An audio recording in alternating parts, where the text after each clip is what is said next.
Confrères, il ne nous reste qu'une minute, hein, parce qu'il y a un autre groupe qui va entrer.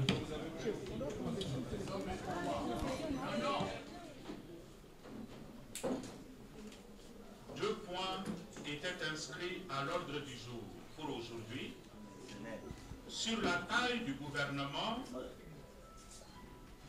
de revoir légèrement à la hausse le nombre de ministères pour plus d'inclusivité et de représentativité. Ainsi, le nombre de ministères passe de 46 à 53. Tout y compris ministres et vice-ministres. Ces ministères sont répartis entre les parties prenantes de la manière suivante. Pour la majorité présidentielle, 18 ministres et 3 vice-ministres. Au total, 23. 21.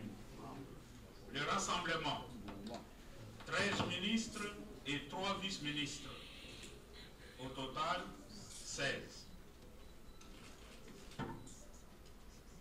Opposition signataire, 8 ministres, plus 3 vice-ministres, total 11. Opposition républicaine, 2 ministres, plus 1 vice-ministre, total 3. Société civile, 2 ministres.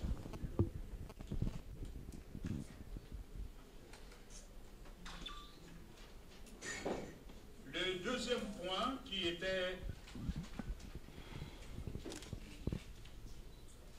faisait partie de ce point,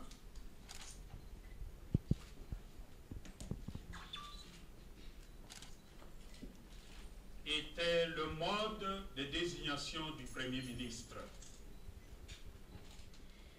En dehors de ces deux points qui étaient prévus à l'ordre du jour, la plénière s'est penchée sur le mode de fonctionnement du Conseil national de suivi de l'accord, CNSA. Beaucoup de questions soulevées et qui sont liées au mode de fonctionnement de CNSA, surtout à son début, ont été jugées des questions pertinentes, mais pour leur résolution, pour des solutions à y apporter, les parties prenantes ont convenu de verser toutes ces questions dans le règlement intérieur qui sera rédigé le plus tôt possible. Voilà les quelques décisions qui ont été prises aujourd'hui, mais nous avons quand même clarifié un point, c'est le rôle de la SENCO. Et les parties prenantes se sont vite rendues compte que la question relève d'abord de la majorité présidentielle avec l'opposition chargée de désigner le Premier ministre, c'est-à-dire le Rassemblement. Il a été convenu que les deux se concertent et nous apportent le fruit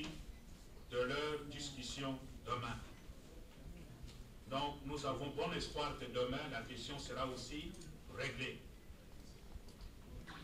Le deuxième point qui était prévu à l'ordre du jour, après la question de la gouvernance, c'était le chronogramme. Nous avions déjà analysé l'essentiel de la question liée au chronogramme. Il restait tout simplement la partie du chronogramme liée au mode de désignation du Premier ministre et la formation du gouvernement.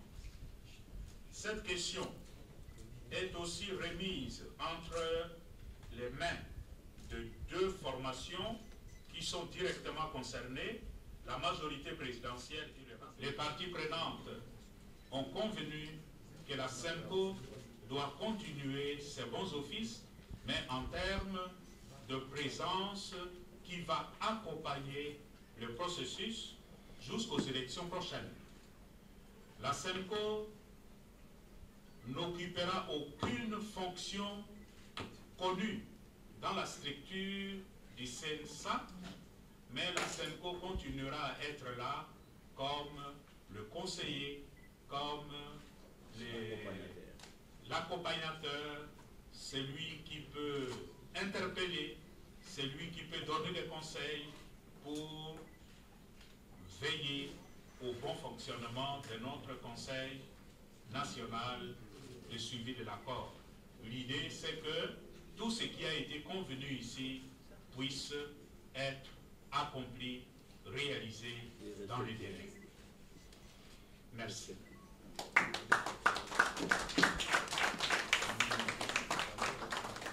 Pour demain, parce que ça vous concerne aussi les journalistes.